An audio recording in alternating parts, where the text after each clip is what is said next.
There comes a moment in every life where the old ways must die, where the excuses must be buried, where the maybe someday must be set on fire, and in its place, conviction must rise.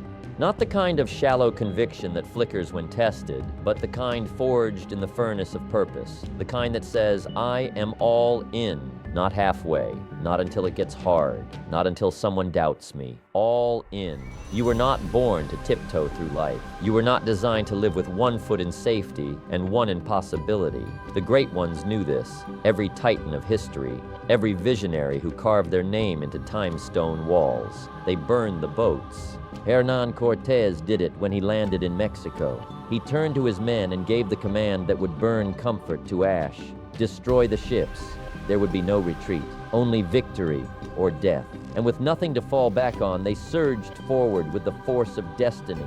Now, I'm not asking you to burn literal ships, but I am asking, what boats have you been keeping docked in the harbor of your mind? What safety nets have kept you small? What backup plans have silently become your primary plans? Because here's the truth, as long as retreat exists, victory will always remain optional. You say you want to change your life, then why are you still negotiating with the version of yourself that got you stuck in the first place? Why are you still making deals with fear?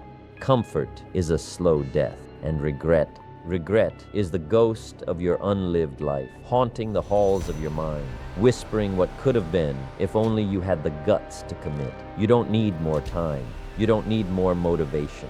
You don't need permission. You need a line in the sand, a moment that says, it begins now. It begins here.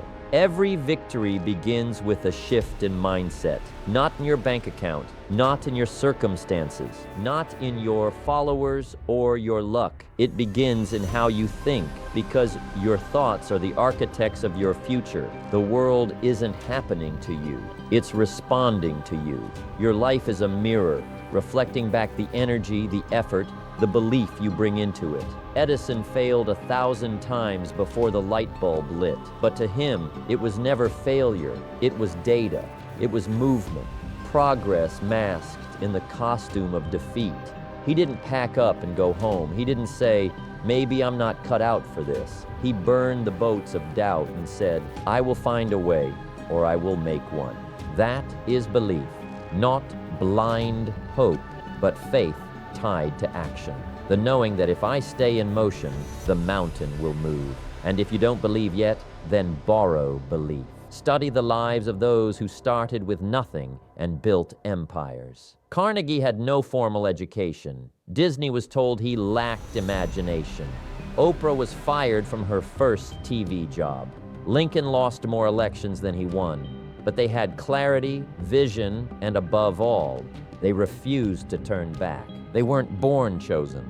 They chose themselves.